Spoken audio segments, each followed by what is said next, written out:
নভেম্বরে মুখোমুখি হতে যাচ্ছে ব্রাজিল ও সেনেগাল। দুই দলই আফ্রিকা ও দক্ষিণ আমেরিকার শক্তিশালী প্রতিদ্বন্দ্বী।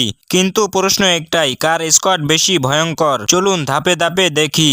গোলকিপার ব্রাজিলের পোস্টে আছেন এডারসন মোরায়েস, বিশ্বের অন্যতম সেরা বল ডিস্ট্রিবিউশন গোলকি। তার সঙ্গে বেন্তো আর হুগো সোজা।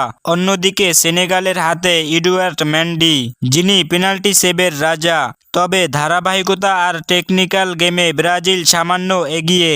এরপরে রয়েছে ডিফেন্স। ব্রাজিলের ডিফেন্সে আছে মার্কোইনহোস, এডার মিলিতাও, গ্যাব্রিয়েল ম্যাগালিস। অভিজ্ঞতা আর গতি দুই আছে। সেনেগালের পক্ষে আছে কৌলিবালি, যিনি শারীরিকভাবে ভয়ঙ্কর ডিফেন্ডার। এখানে লড়াই সমান, তবে ক্লাব পারফরম্যান্সে ব্রাজিল এক ধাপ এগিয়ে। ব্রাজিলের মাঝমাঠে আছেন ক্যাসেমিরো, ব্রুনো গুইমারেস আর ৩ বছর পর ফিরে আসা ফাবিনহো। ওদিকে সেনেগালের মাঝমাঠে রয়েছেন ইদ্রিসা গানা গুয়ে আর পেপে সার। অভিজ্ঞতা আর ভারসাম্যে ব্রাজিল এগিয়ে, কিন্তু সেনেগালের গতি ও ফিজিক্যাল খেলা ভয় ধরাবে।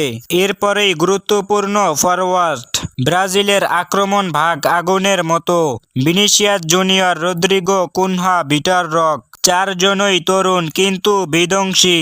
অন্যদিকে সেনেগালের অস্ত্র সাদিও মানি, যিনি একাই ম্যাচ ঘুরিয়ে দিতে পারেন। কিন্তু ফর্ম আর ফিনিশিং এর হিসেবে এখানে ব্রাজিলই সেরা। তাহলে সারসংক্ষেপে, সেনেগাল শক্তিশালী হলেও ব্রাজিলের স্কোয়াড ভারসাম্য ও মানের দিক থেকে কিছুটা এগিয়ে। তবে মনে রাখবেন, ফুটবলে নাম নয়, খেলাটাই আসল।